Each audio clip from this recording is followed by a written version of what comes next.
नमस्कार, आप देख रहे हैं न्यूज इंडिया और आपके साथ मैं हूं। आपका स्वागत है हमारी खास पेशकश आंदोलन की राह पर गुर्जर में। राजस्थान में गुर्जर समुदाय की महापंचायत भरतपुर जिले के पीलूपुरा में हो रही आरक्षण की मांग और पिछले आंदोलन में मारे गए लोगों को मुआवजा देने की मांग को लेकर गुर्जरों की महापंचायत चल रही है। गुर्जरों की महापंचायत में 2000 से ज्यादा लोग पहुंचे हैं, तो वहीं प्रशासन ने भी महापंचायत को देखते हुए सुरक्षा के पुख्ता इंतजाम किए हैं। करौली में भी गुर्जर सभा को देखते हुए पीलूपुरा जाने वाले सभी रास्तों पर पैनी नजर रखी जा रही है। तो वहीं भरतपुर और करौली दोनों जिलों में इंटरनेट को पूरी तरह से बंद कर दिया गया है। इसी बीच श्रम विभाग आयुक्त IAS नीरज के पवन की किरोड़ी सिंह बैसला और विजय बैसला के बीच बंद कमरे में बातचीत भी हो रही है ताकि गुर्जरों की महापंचायत का समाधान निकल सके। तो वहीं सरकार ने गुर्जर आरक्षण को लेकर समझौता पत्र तैयार कर लिया है। सरकार की ओर से समझौता पत्र लेकर खेल राज्य मंत्री अशोक चांदना बयाना के अड्डा पहुंचेंगे और महापंचायत में समझौता पत्र पढ़कर सुनाया जाएगा। इस दौरान अशोक चांदना के साथ IAS नीरज के पवन भी मौजूद रहेंगे। खैर, पूरे मामले पर बीजेपी और कांग्रेस के बीच सियासत भी देखने को मिली है। PCC चीफ गोविंद सिंह डोटासरा ने कहा है कि बीजेपी ने सिर्फ गुर्जरों से वोट लिया है, उनके लिए काम नहीं किया है। तो वहीं राजस्थान बीजेपी अध्यक्ष सतीश पूनिया ने कहा कि गुर्जरों की मांग को सुनने और समाधान करने के लिए राज्य सरकार के पास काफी समय था। इसके बावजूद भी कांग्रेस अगर बीजेपी पर आरोप लगाती है तो कांग्रेस सियासत कर रही है।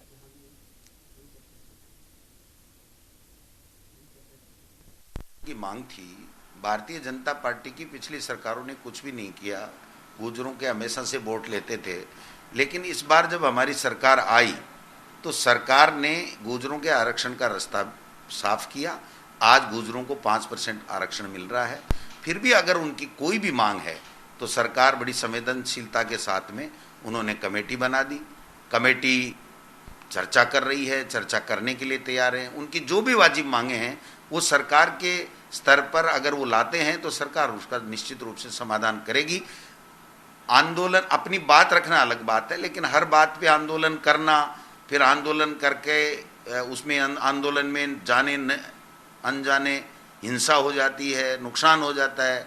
आपने देखा डूंगरपुर में जिस प्रकार से बच्चों की जो मांग थी, वर्तमान के जो कानून है उसमें वो संभव नहीं थी, फिर भी वहाँ पर हिंसा हुई। लोगों ने दूसरे स्टेट्स के लोगों ने इस बात का फ़ायदा उठाया और फ़ायदा उठा करके गुजरात से और दूसरी जगह से अपनी राजनीतिक रोटियां सेकने के लिए लोग आ गए।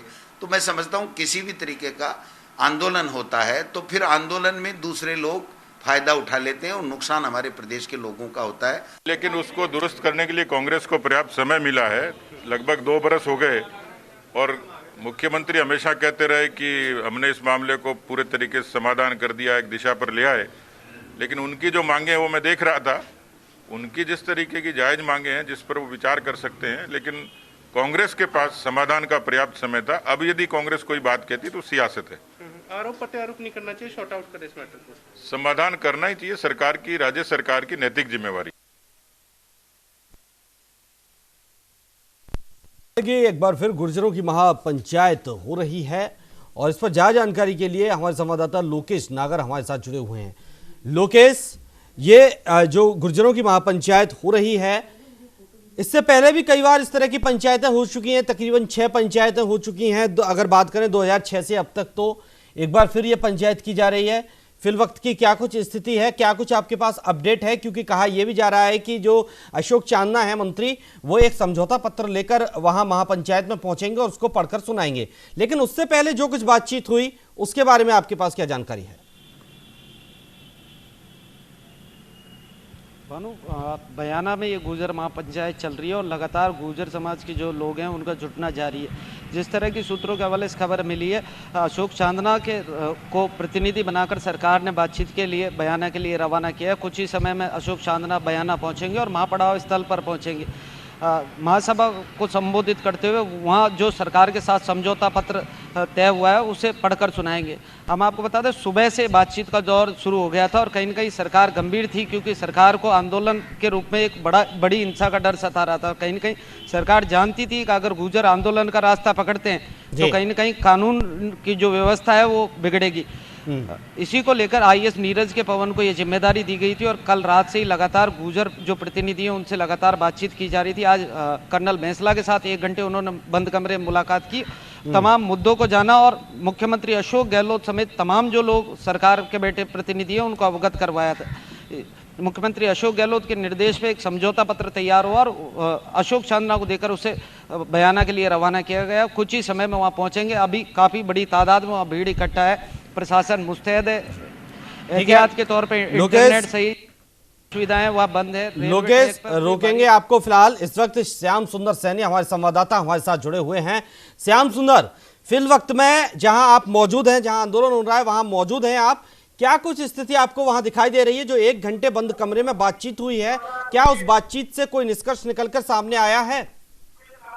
यहाँ की स्थिति को देख करके ये आकलन लगाया जा सकता है कि यहाँ की जो भीड़ है और जो यहाँ के गुर्जर समुदाय के जो युवा लोग हैं इनमें बुरी तरीके से आक्रोश भरा पड़ा है। और इतना टाइम जो यहाँ ये इंतजार कर रहे हैं, बैंसला जी के इंतजार कर रहे हैं, बैंसला जी अभी सभा स्थल पर नहीं पहुंचे हैं, तो इसलिए यहाँ सस्पेंस की स्थिति बनी हुई है कि बैंसला जी आकर के क्या निर्णायक फैसला लेंगे, क्या निर्णायक फैसला उनकी तरफ से नहीं लेना है, आंदोलन करना है या नहीं करना है। फिलहाल आपको बता दूं कि महाराज विश्वेंद्र सिंह के सुपुत्र युवराज अनिरुद्ध यहाँ पहुंचे हैं जी। उनकी तरफ से जो बात यहाँ गुर्जर समुदाय के लोगों के बीच में रखी गई है, उनका कहना यह है कि महाराज विश्वेंद्र सिंह एक विधायक की हैसियत से आपके साथ में 100% सपोर्ट में खड़े रहेंगे, क्योंकि पिछली बार जब कर्नल साहब ने मलारना में आंदोलन छेड़ा था तब नीरज के पवन और विश्वेंद्र सिंह जी को आगे लाया गया था और जहां समझौता हुआ, मगर विश्वेंद्र सिंह जी का कहना है, उनके जो सपुत्र कह रहे हैं कि वो किस मुंह को लेकर के गुर्जर समुदाय के सामने आए।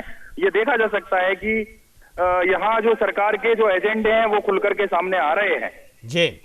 श्याम सुंदर, जिस तरह से सरकार को एक डर सता रहा है कि कहीं ये आंदोलन उग्र ना हो जाए, क्योंकि गुर्जर आंदोलन पहले भी हुए हैं, तमाम आंदोलन हुए, उसमें से कुछ आंदोलन उग्र भी हुए तो कुछ शांतिपूर्ण बंद भी हो गए, शांतिपूर्ण समझौता भी कई आंदोलनों में हुआ, लेकिन हर बार कोरा आश्वासन मिला। उनकी मांगें जो थी वो कहीं ना कहीं मानी नहीं गई और वो इस बार फिर आंदोलन रद्द होने को मजबूर हो गए हैं गुर्जर। तो श्याम सुंदर, क्या ये आंदोलन कहीं उग्र ना हो जाए, इसको लेकर कोई तैयारी की गई है सरकार की तरफ से? क्या कुछ व्यवस्थाएं की गई? ये यहाँ प्रशासन एक तरीके से मुस्तैद है, जगह जगह पर चप्पे चप्पे पर प्रशासन के द्वारा पुलिस जाब्ता तैनात किया हुआ है जी। और सूत्रों के मुताबिक जो बात हमारे सामने आई है कि अशोक चांदना जी जो यहाँ सभा स्थल पर पधार रहे हैं, उनके लिए जो सरकार के नेतृत्व में बात करेंगे, कोई समझौता पत्र यहाँ पढ़ करके सुनाएंगे, कोई समझौता पत्र उनको भेजा गया है। तो अब बैंसला जी यहाँ जो इसके संयोजक है जी श्याम सुंदर जी, बिल्कुल श्याम सुंदर, मैं आपको रोकना चाहूंगा। गिरिराज गर्ग जी हमारे साथ जुड़ गए हैं कांग्रेस से। गिरिराज जी, बहुत बहुत स्वागत है आपका न्यूज इंडिया पर। जी धन्यवाद। गिरिराज जी, एक बार फिर गुर्जर आंदोलन रद्द हो गए हैं। पिछली बार तो गुर्जरों ने जो कोरोना काल को देखते हुए अपना आंदोलन खत्म कर दिया था, लेकिन इस बार कहीं ना कहीं आर पार की लड़ाई के मूड में है। क्यों सरकार बार बार इनको आंदोलन करने पर मजबूर कर रही है? क्यों इनकी सुनवाई नहीं हो रही है आपकी सरकार में? देखिए, कांग्रेस सरकार ने तो हमेशा इन गुर्जरों की जो मांगे थी, उचित मांगे थी, उस पर सहानुभूतिपूर्वक माननीय मुख्यमंत्री जी ने विचार करके और निर्णय किए हैं। 5% जो आरक्षण इनको मिलना चाहिए था वो आज राजस्थान में मिल रहा है। देवनारायण योजना का जो लाभ मिलना चाहिए वो निरंतर देवनारायण योजना का लाभ मिल रहा है। जो भर्तियां नई निकल रही है उन भर्तियों में एसपीसी को जो कोटा मिलना चाहिए वो एसपीसी का कोटा फिक्स है। और राजस्थान के अंदर पहली बार जब विधानसभा का गठन हुआ अभी 2018 में, पहला विधायक इसके ऊपर लाया गया और नवी अनुसूची में शामिल करने के लिए केंद्र सरकार को प्रस्ताव भेजा गया। अब कर्नल करोड़ सिंह जी बैंसला और इनका लड़का दोनों बीजेपी के नेता हैं। राजस्थान में 25 के 25 सांसद बीजेपी के हैं, जिसमें 3 केंद्रीय मंत्री है।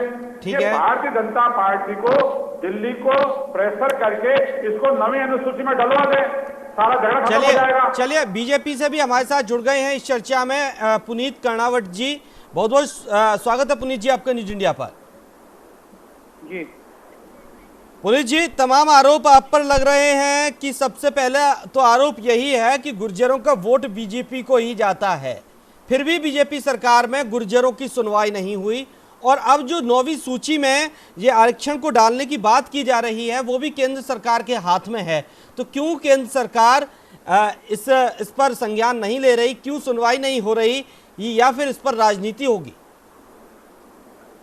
भारतीय जनता पार्टी ने जी हमेशा गुर्जर समुदाय की समुचित मांगों का ध्यान किया है और उसका निदान करने की कोशिश की है। ठीक है। आपको ध्यान हो कि जो समझौते गुर्जर समुदाय को साथ लेकर हुए वो मोटे तौर पर भारतीय जनता पार्टी के शासन में ही हुए। गुर्जरों ने बहुत बड़े उग्र आंदोलन किए थे और उसका समाधान भारतीय जनता पार्टी की सरकार के अंदर ही निकला। जहाँ तक 9वीं अनुसूची का बात है तो उसकी अपनी एक प्रक्रिया है। मैं समझता हूँ वो प्रक्रिया चल रही होगी और जिसमें राज्य सरकार के द्वारा भी कुछ चीजें तय की जानी है वो होएंगी, तो ये सब पूरा होएगा। अभी सरकार के पास 2 साल का पूरा समय था। ठीक है पुनीत जी, लॉकडाउन से पहले भी गुर्जरों ने आंदोलन किया था, लेकिन लॉकडाउन को देखते हुए वो बंद कर दिया गया। तो क्या अब तक वो प्रक्रिया पूरी नहीं हो पाई? इतना वक्त गुजर गया। राज्य सरकार के पास जब से उनकी सरकार बनी है पर्याप्त समय था। गुर्जरों ने भरपूर मतदान किया और कांग्रेस में की आज जो सरकार है वो गुर्जरों के वोट से ही है। तो गिरिराज गर्ग जी हमारे साथ जुड़े हुए हैं, वो तो कह रहे हैं कि हमने तो गुर्जरों की सारी मांगे मान ली हैं, अब तो केंद्र सरकार को करना है जो करना है। जी गिरिराज जी, सारी मांगे मान ली है, तो सारी मांगे मानने के बाद गुर्जर आंदोलन क्यों कर रहे हैं? बैकटॉप की मांग क्यों कर रहे हैं? गुर्जरों को 5% का आरक्षण जो दिया गया है उस आरक्षण के तहत नौकरी क्यों नहीं मिल रही है? नौकरियां भर्तियों में मिल रही है, नौकरियां कहाँ रुकी है? नौकरियां गर्ग साहब, बहस का मतलब हमेशा चिल्ला चिल्ली नहीं होता है। आप तथ्यों पर बात करें। आपने कितनी नौकरी गुर्जरों को दे दी जरा बताएं। अशोक चांदना जी वहां पहुंचे हैं तो आप कह रहे हैं विजय बैंसला जी, किरोड़ी लाल जी भारतीय जनता पार्टी के नेता हैं। आप हर आंदोलन में, हर मांग में, हर जनता की मांग में सिवाय राजनीति के अलावा कुछ नहीं देखते। नहीं, नेता नहीं है, गुर्जरों के नेता नहीं है। सचिन पायलट जी गुर्जरों के नेता नहीं है। सचिन पायलट जी का चेहरा दिखाकर आपने राजस्थान में एक गुर्जर का वोट हासिल किया। आज आपकी सरकार है तो गुर्जरों की मेहरबानी से सरकार है। आप उनकी मांगे सुनने को तैयार नहीं है, उनसे बात करने को तैयार नहीं है।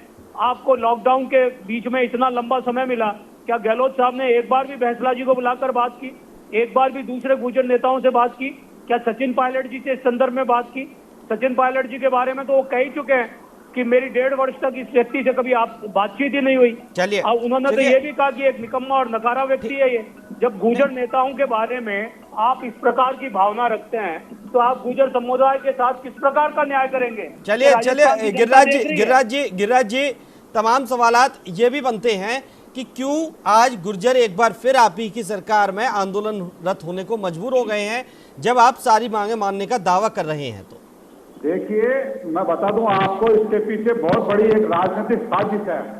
यही गुर्जर आंदोलन था भारतीय जनता पार्टी के शासन में 70 गुर्जरों और ये राजनीति कौन कर रहा है गिरिराज जी? गिरिराज जी, समाज का नौजवान रेलवे पटरी के ऊपर लाशें लेके पड़ा हुआ था। ये भारतीय जनता पार्टी का समझौता था जो भारतीय जनता पार्टी के प्रवक्ता कह रहे हैं। कांग्रेस ने कभी लाठी का गोली का उपयोग नहीं किया।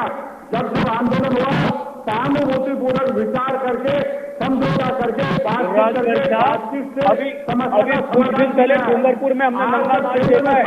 सरकार की ऐसे चिंता देखी है। मामला आप कह रहे हैं लाठी का प्रयोग नहीं किया, आपने डूंगरपुर के अंदर होने के बाद किया था। डूंगरपुर में लोगों की संपत्ति जलाई गई है। क्या सरकार मूल दर्शक बनकर तमाशा देखती रही है कि राज्य सरकार की यह प्रक्रिया बाकी है? ठीक है दीक्षित जी ने याद दिलाया कि डूंगरपुर में क्या हुआ है। अरे समस्याओं से मुंह छुपाना, समस्याओं से भागना इस सरकार का चरित्र बन चुका है। चलिए गिरिराज जी 1 मिनट आपको रोकूंगा। कुछ नहीं होगा।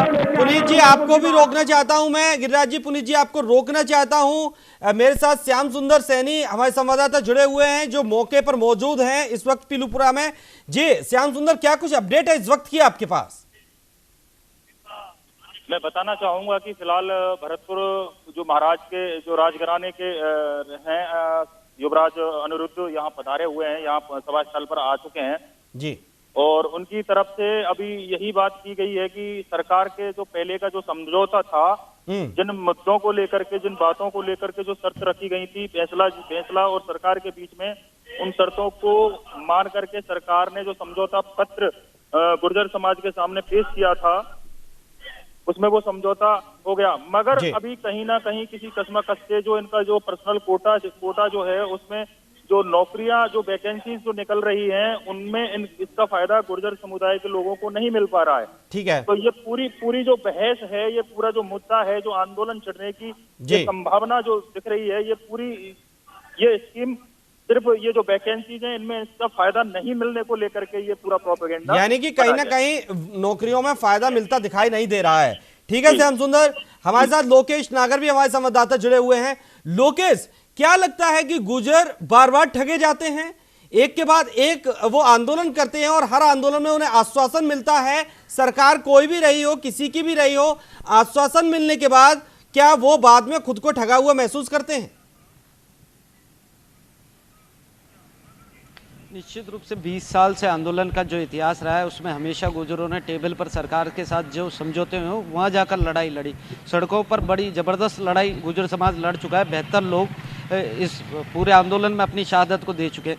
मुख्य मांग इस समय जो गुर्जर आंदोलन की है, क्योंकि 5% आरक्षण इस समय लागू है प्रदेश में, वही मुख्य मांग थी उस समय। तो कहीं ना कहीं अब 35,000 जो बेरोजगार युवक हैं, बैकलॉग की जो मांग है, विजय बैंसला ने शुरू में स्पष्ट कर दिया था, 35,000 जो बेरोजगार युवक सरकार के सामने ठोकरे खाते फिर रहे हैं और लगातार एक जनप्रतिनिधि से जाकर वो सरकार में मिले हैं। लॉकडाउन के दौरान 163 जो जनप्रतिनिधि हैं, उनके समर्थन पत्र को लेकर मुख्यमंत्री से भी मुलाकात हो चुकी है, उसके बावजूद मुख्यमंत्री इस ओर ध्यान नहीं दे रहे। तो मुख्य मांग यही है, विजय बैंसला कह चुके हैं कि जब तक 35,000 ये जो बच्चे बेरोजगार युवक हैं, इनका नियुक्ति ठीक है। लोकेश गिरिराज जी हमारे साथ जुड़े हुए हैं सीधा, तब तक इस लोकेश सरकार की तरफ से, कांग्रेस की तरफ से गिरिराज जी हमारे साथ जुड़े हुए हैं, कुछ पूछना चाहेंगे उनसे?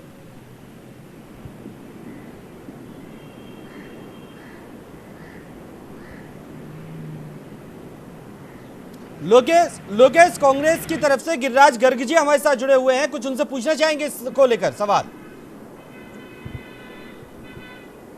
जी निश्चित गिरिराज जी, जिस प्रकार गुर्जर आंदोलन की अभी आपने बात की और कहा सरकार ने सभी मांगे मान ली हैं, सभी चीजें हैं, विजय बैंसला का कहना यह है 35,000 जो युवा हैं सरकार से नौकरी मांग रहे हैं और समझौता हुआ था, आपने अपने जो चुनाव घोषणा पत्र है उसमें गुर्जरों से वादा किया, उसके बाद आंदोलन हुआ, उसमें आपके सरकार के मंत्री और जो नौकरशाह हैं उन्होंने जाकर लिखित समझौता किया, उसके बावजूद लगातार आप भी 1 महीने का आपको समय दिया गया। आज ही क्यों जागी सरकार? इस महापड़ाव की आवश्यकता नहीं पड़ती, गुर्जर नेता तो लगातार बातचीत करने का सरकार से समन्वय बिठाने का न्योता दे रहे थे आप लोगों को। यानी कि पूरे मामले में देरी क्यों हुई? जी गिरिराज जी, देखिए सरकार लगातार काम कर रही है, लगातार वैकेंसियां मुख्यमंत्री जी निकाल रहे हैं। प्रक्रिया का एक अंग होता है सरकार के अंदर, ये कोई प्राइवेट कंपनी तो है नहीं कि आदमी आया तुरंत उसको अपॉइंटमेंट दे दिया कि भाई आज से तो इस मशीन पे काम कर। सरकार काम कर रही है, लगातार मुख्यमंत्री जी ने संवेदनशीलता के साथ बात की है। अब आप देखिए, ये आपके नागर साहब तो कह रहे हैं कि मुख्यमंत्री जी से प्रतिनिधिमंडल मिल चुका है और बीजेपी के प्रवक्ता कह रहे हैं कि मुख्यमंत्री जी ने आज तक बात भी नहीं की। आप विरोधाभास देखिए, झूठ देखिए भारतीय जनता पार्टी की। ये आप ही के प्रवक्ता कह रहे हैं कि भाई मुख्यमंत्री जी से हिम्मत सिंह जी मिल चुके हैं, 163 जनप्रतिनिधियों का साइन करके उनको समर्थन पत्र दे चुके हैं। तो इसका मतलब कहीं ना कहीं सरकार की ये जानकारी में है, मुख्यमंत्री जी कर रहे हैं, लगातार वैकेंसियां जो निकाल रहे हैं, हर बार आंदोलन होता है वो तो सरकार की जानकारी में रहता ही है, वो उसको निश्चित रूप से मिलेगा। ठीक है, ठीक है। बीजेपी प्रवक्ता जी से भी सवाल पूछ लेते हैं, पुनीत जी से। पुनीत जी, क्या दो साल का वक्त कम होता है सुनवाई के लिए अगर ध्यान दिया जाता तो? मैंने गिरिराज गर्ग साहब की बात पूरी तसल्ली से सुनी है, उनको इंटरप्ट नहीं किया। मैं उम्मीद करता हूँ वो भी इंटरप्ट नहीं करेंगे। जी, वक्त भी कम है। जी, मैंने कहा कि 2 साल पर्याप्त समय है किसी भी समुदाय का, अगर कोई आंदोलन है, कोई मांग है, उसके बारे में न्यायोचित निर्णय लेने की। और अगर वो न्यायोचित निर्णय सरकार ने लिया तो उसको वो समय रहते लागू करते तो इस प्रकार की स्थिति नहीं होती कि आज गुर्जर वापस से आंदोलन के लिए होते। वो लॉकडाउन से पहले आंदोलन पर थे, लॉकडाउन के दौरान इतना समय सरकार को मिला, उसमें उन्होंने कोई कार्रवाई नहीं की, आज वो फिर आंदोलन के ऊपर है। और मैंने गिरिराजगंज साहब ये कहा कि जिनका चेहरा दिखाकर आपने राजस्थान के 90-95% गुर्जरों का वोट प्राप्त किया और जिसकी बदौलत, जिस वोट की बदौलत आज कांग्रेस की सरकार है और गहलोत साहब मुख्यमंत्री हैं, उन्हीं सचिन पायलट जी से आप 1.5 साल तक बात नहीं कर रहे थे गहलोत साहब। मैंने ये कहा। नहीं, और मैंने तो ये भी कहा ये तो राजनीति में आंतरिक मुद्दा भी हो सकता है उनका कि जो जिनका चेहरा दिखाकर वोट लिया उन्हीं सचिन पायलट को, अपने उप मुख्यमंत्री को, तो क्या कहना चाहते हैं? गुर्जरों को कांग्रेस सरकार दरकिनार कर रही है सचिन पायलट के नाम पर। राजस्थान का कोई वर्ग ऐसा नहीं है जिसके बारे में ये सरकार संवेदनशील हो। डूंगरपुर में जिस प्रकार की घटना चक्र चला और उसमें सरकार ने बेशर्मी से मान लिया कि बाहर से आकर लोगों ने दंगा भड़का दिया, तो फिर सरकार किस बात की है? बाहर से, ये किसी के खालाजी का घर है, चलिए ठीक है कि कोई भी आएगा दंगा भड़काएगा और ठीक है। पुनीत जी मैंने आपका वक्तव्य ले लिया, वक्त की मेरे पास बहुत कमी है, चर्चा को आगे नहीं बढ़ा सकता हूं। एक बार श्याम सुंदर ताजा अपडेट हमें दे दीजिए, इस वक्त आप जहां मौजूद हैं वहां की ताजा अपडेट क्या है? मैं बताना चाहूंगा कि लगातार यहाँ जो सभा स्थल है, यहाँ पर भीड़, जो गुर्जर समुदाय के लोगों की जो भीड़ है वो उसमें लगातार इजाफा होता जा रहा है। और यहाँ का जो वातावरण है वो इन लोगों के जो भाषण जो जिस प्रकार से चल रहे हैं उससे आकलन ये लगाया जा सकता है जी कि या तो किसी शर्तों के मुताबिक कोई समझौता होता है या फिर ये पूरी तरीके से आंदोलन करने के लिए बिल्कुल तैयार बैठे हुए हैं, आर पार की लड़ाई करने के लिए ये बिल्कुल तैयार बैठे हुए हैं। चलिए बहुत बहुत शुक्रिया श्याम सुंदर आपका तमाम जानकारी के लिए, लोकेश साहब का भी बहुत बहुत शुक्रिया और तमाम मेहमानों का बहुत बहुत शुक्रिया हमारे साथ इस चर्चा में जुड़ने के लिए। तो देखिए, आंदोलन की राह पर गुर्जर एक बार फिर आन पड़े हैं, एक बार फिर से आंदोलन करने को मजबूर हो गए हैं। अब तक तकरीबन 6 बार आंदोलन हो चुका है और एक बार फिर आंदोलन किया जा रहा है। अब इस आंदोलन का निष्कर्ष क्या निकल कर आता है, या वही डाक के 3 पात रहने वाले हैं, वही कोरा आश्वासन मिलने वाला है, ये तो वक्त बताएगा। फिलहाल इस चर्चा में इतना ही, दीजिए इजाजत, नमस्कार।